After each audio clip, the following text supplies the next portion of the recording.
Democrats didn't realize how bad this would get. There's nothing that House Republicans can do to disgrace Stacey Plaskett. In a recent House debate, Republicans pushed a bill to censure and remove Stacey Plaskett from her committees over the Epstein ties. And Chip Roy laid out exactly why it was necessary. But here we have the gentlelady sitting in the Oversight Committee texting with a known convicted felon, text involving advice about her questioning of Michael Cohen. And today, we're covering it all. So if you believe truth isn't partisan, hit that subscribe button and let's jump right into it. Week after week, censure after censure. And I wonder, is it just coincidence that the last 3 censures we've had on the House floor happen to involve, first, you tried to censure Monica MacGyver. And then, Mr. Speaker, Republicans tried to censure Ilhan Omar. And now we're on the floor and you're trying to censure Stacey Plaskett. What is it exactly that those 3 individuals have in common? House Republicans are going to have to answer for the things, the extreme things that you continue to do.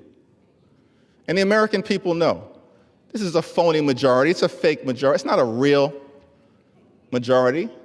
There's nothing that House Republicans can do to disgrace Stacey Plaskett because House Republicans continue to disgrace themselves.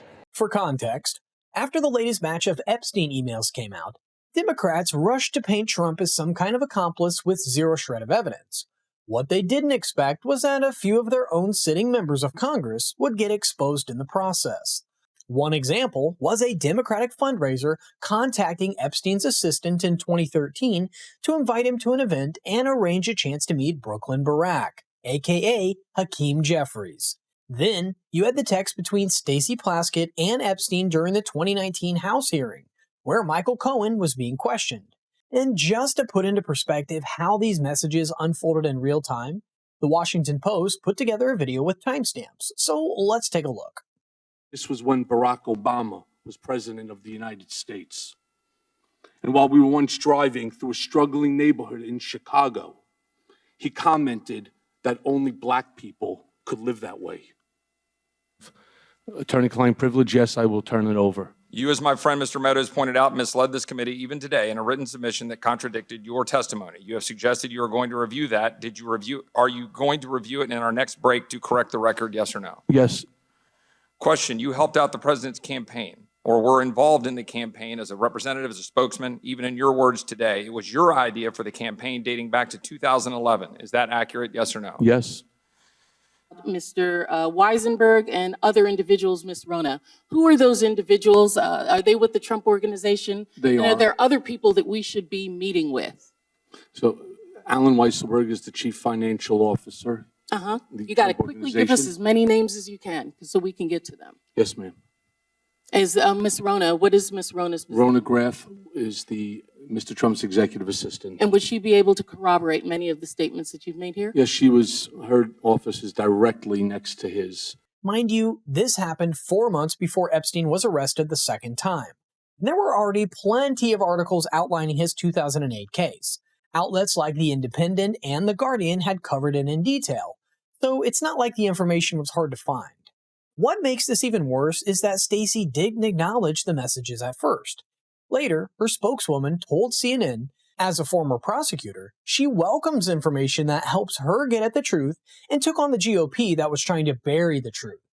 Well, that explanation didn't sit well with Republicans, who introduced a bill to censure her and strip her committee assignments, arguing that her conduct fell short of the integrity expected from a member of the House. Chip Roy broke down that point clearly. But before we hear his take, a quick reminder, we just launched our merch store. It's amazing, you're going to love it, and every purchase helps us continue bringing you the stories that the media tries to bury. So make sure to check it out. Now back to the video. The reason that I support this resolution is, and I would note that my colleagues on the other side of the aisle, they could have tabled this resolution. They chose not to table it. They chose to refer it, which suggests to me that there's a recognition that something here is not particularly good, that we've got a sitting member, in this case the delegate, from the U.S. Virgin Islands, who was sitting in the Oversight Committee. And I'm actually a particular interest here because I was the one doing the questioning. Apparently my questioning was so riveting that she was engaging in text messages back and forth at that moment. While I was questioning Mr. Cohen, the gentlelady was engaging in this back and forth on text messages with Jeffrey Epstein. Now, again, I've listened now for months. My colleagues on the other side of the aisle disparage and try to impugn the character of the President of the United States and other members of the administration in connection to an investigation of Jeffrey Epstein, which the President, his administration in 2019, they indicted Epstein. They actually moved forward and federally indicted him in 2019. That's the double standard Democrats fell into the moment documents started exposing their own side. And to be fair, this isn't only on them. Republicans and the Trump administration completely fumbled the handling of this case too. First, the documents sat on Pam's desk. Then, there were no files. And who can forget the White House photo op labeled Phase 1, even though no follow-up ever came? Then Speaker Johnson stepped in with his own shenanigans, even going as far as claiming the release would somehow threaten national security. So it's all over the place. But here's the key point.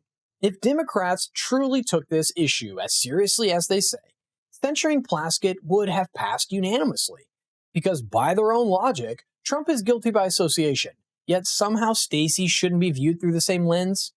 I've been listening to all of the preaching by my friends on the other side of the aisle about how any association, anything to do with Jeffrey Epstein is somehow the dispositive moment here in terms of determining the character of this administration or what they're doing or not doing when they're leaning in to try to seek the truth. But here we have the gentlelady sitting in the Oversight Committee texting with a known convicted felon, a convicted pedophile that was very public and known, had served jail time, and is engaging not just in texts that were trivial, but texts involving advice about her questioning of Michael Cohen, all designed to figure out how to get Michael Cohen to be able to somehow go after Trump or Trump's advisors or people around the president.